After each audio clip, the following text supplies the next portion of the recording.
All right, well, let's get straight into it with our U.S. Port regular, former White House Chief of Staff and Senior Advisor at Bondi Partners, Mick Mulvaney. Mick, a very tragic week here. I'd love to just get your personal reaction to this incredible tragedy, the killing of Charlie Kirk less than 48 hours ago. Did you know the man? Had you met him? What were your impressions of Charlie Kirk? Yeah, James, I was one of the few conservatives who probably didn't know Charlie very well. I had met him a couple of times, but for whatever reasons, our paths didn't cross. But when you move in the same circles that we do, I've reached out to, or have dozens of people reach out to me today, the last couple of days actually, to talk about him. He was widely admired on the right. Especially for the type of things that probably don't get reported very much. He's just supposedly a really decent guy, good father, great husband, that kind of stuff. So a lot of things you forget about when you do what some of us do for a living. When you talk to a camera for a living, you talk to groups for a living, that sometimes that human part of you gets lost. And there's a lot of folks talking openly now about just what a great human being he was and how much they appreciate him. So look, I know we're going to talk a little bit about the impact, but the humanity certainly shouldn't be lost on anybody. Yeah, and I mean, and that's one of the things, Mick, that's really struck me about this is that, I mean, obviously all political violence is absolutely wrong, but for this guy whose entire, routine, for lack of a better word, his whole way of operating was about dialogue and engaging the other side, to be the target of so much hate and vitriol we've seen, not only, of course, with the shooting itself, but in the aftermath. It seems to be so contradictory. Yeah, that's what I think is shaking a lot of people here, is that even my Democrat friends who don't like him, and there's a lot of them, and they didn't like him very much, certainly didn't like his politics, admired the fact that he would sit down and talk to people. He was one of those folks who would want to sit down and talk with you, not necessarily talk at you. And I think that's what's really sort of settling in with folks in a very uncomfortable way, which is this is not supposed to happen. It's sort of not supposed to happen at all. Don't get me wrong. I'm not trying to minimize that in any way, shape, or form. But this was the kind of guy who even the folks on the other side would say, yeah, well, this is how you're supposed to do it. You're supposed to engage with people. You don't yell and scream and set your hair on fire, that type of thing. So in many, many ways, this is sending shockwaves through the American political system. And, Mick, we'll get to more of that reaction, some of the horrendous reaction there's been to the killing, but we don't know a motive yet necessarily, but we can suspect a lot of things behind the motive for this shooting. And we've also got indications from the FBI that there was ammunition engraved with expressions of anti-fascist or Antifa-style ideology and even transgender ideology on the rifle and on ammunition. This has echoes of that Minnesota case, the horrible shooting of those children at that mass a couple of weeks ago.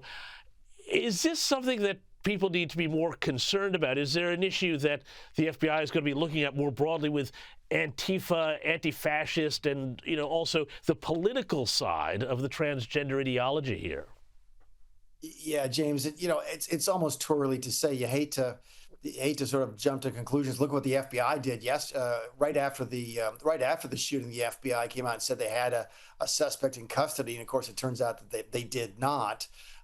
So I'm always sort of reticent about moving 3 moves down the chessboard. I think it's fair to say, look, there's a lot of folks on the left today attacking people on the right for assuming this is politically motivated. I'm not sure what else it would be. I don't know anything about the shooter. I don't know anything about the motives. I get all of that, but this is a political figure at a political event who was clearly assassinated. This is not a random act of violence walking down the street. If I'm here in New York City, if I walk home tonight and I get stabbed, in a mugging event, it's hard to say immediately that's a political sort of event. But this is clearly a political assassination, and I'm not sure why so many people on the left are saying, well, we can't jump to that conclusion. I'm pretty safe about that one, that this was politically motivated. Why else would you do this under these circumstances? I was struck also just by, the way that it looks so similar to the Thomas Crooks assassination attempt on the president, finding the rooftop, squeezing off shots from that rooftop with the vantage point. But Speaking of politics, not every politician has had the best reaction to this, and I was particularly struck by Illinois Governor J.B. Pritzker. Now, we spoke about Pritzker last week and the week before. He's a potential contender, he thinks, maybe, for the Democratic nomination in 28, but have a look at this. I would just say it's got to stop. And I think there are people who are fomenting it in this country. I think the president's rhetoric often foments it. Now, Mick, this was even too much for the Washington Post, which called Pritzker's a disgracefully ill-timed comment. Has he gone too far with this, and has this damaged Pritzker's campaign against Trump and the Republicans? Yes, he's gone too far. No, it probably hasn't hurt him, I wouldn't think. Number one, from a practical standpoint, we're so far away from anybody voting. Yeah.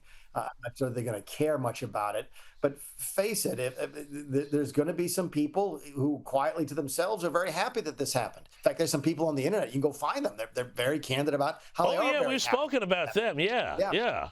And they vote typically in Democrat primaries. So, no, I don't think it hurts J.B. Pritzker. And that's too bad. It really is. It should hurt him.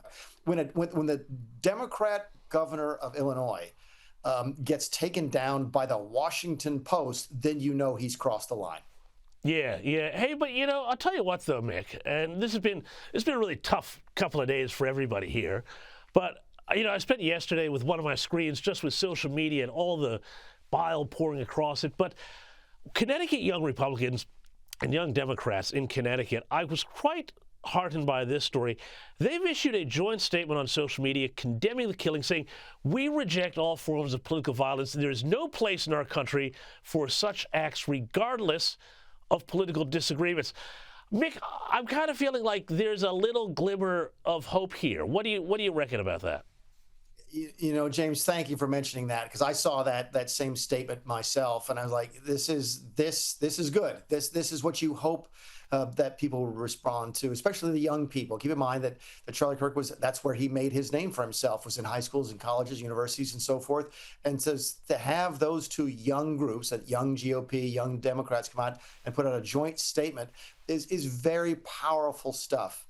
I hope it lasts. The broad sentiment is bipartisan here. Yes, you're going to see folks on the left celebrating this. On the internet, you're going to see folks on the right calling for retribution. But I do not get the feeling that is mainstream America or even mainstream Washington, D.C. The large majority of people are hoping we can come together here and do something about political violence. I hope it lasts. It didn't last time, but maybe this time will be different. But, I mean, even if it's the mainstream, it just takes one extremist, as we've seen, because I see also that Republicans, Democrats, NBC is reporting that both Alexandria Ocasio-Cortez on the left and Nancy Mace on the right are ditching upcoming events, bolstering security measures. I'm really worried that in the really rough and tumble political arena of the United States, where people get out there and they're out on the streets and they're doing rallies and they're talking to people, this is going to have a real chilling effect on getting our elected representatives, getting people in public life out in the public. I'm worried about this, and that this is going to have a real chilling effect on Congress, but also across, just political life in general. What's your thoughts about this? Because you have, of course, been a chief of staff. You were Trump's chief of staff. You've been involved with planning events and security and all of these things. Where do you see this going? I'm worried. I'm absolutely worried, and I'm worried in a very real, tangible, visceral, personal way. James, look, I know we didn't talk about this before the show, but if you did this program in the United States and you were sitting here like I am in New York City, you might think, and probably should think twice about walking home after the show. That's just that's the type of fear that we've got. Look, I know Nancy Mace, I know Alexandria Ocasio-Cortez, I don't know AOC as well as Nancy, but they're right to be concerned. AOC is right to be worried about a nut job on the right, taking vengeance in his or her own hands. And Nancy's worried about the entire environment, that if it can happen to Charlie, it can happen to anybody. And if it can happen to Charlie, it can happen to anybody. Finally, I don't want to end on a dark note or a negative note, but I was a little disturbed by this here. There was a moment on the floor of Congress which was a little depressing, because Republicans want to have a moment's silence in the House, but some of the Democrats didn't like this. Have a look at this.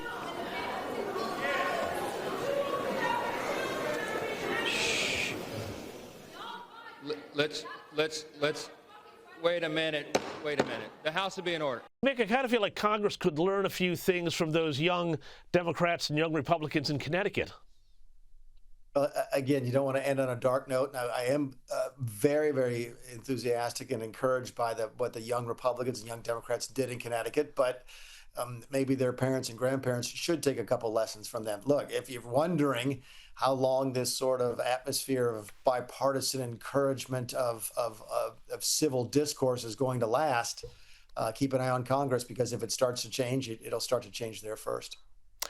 Mick Mulvaney, we're going to have to leave it there. Thank you so much for joining us on this very somber day. Thank you very much, Mick. Thanks, James.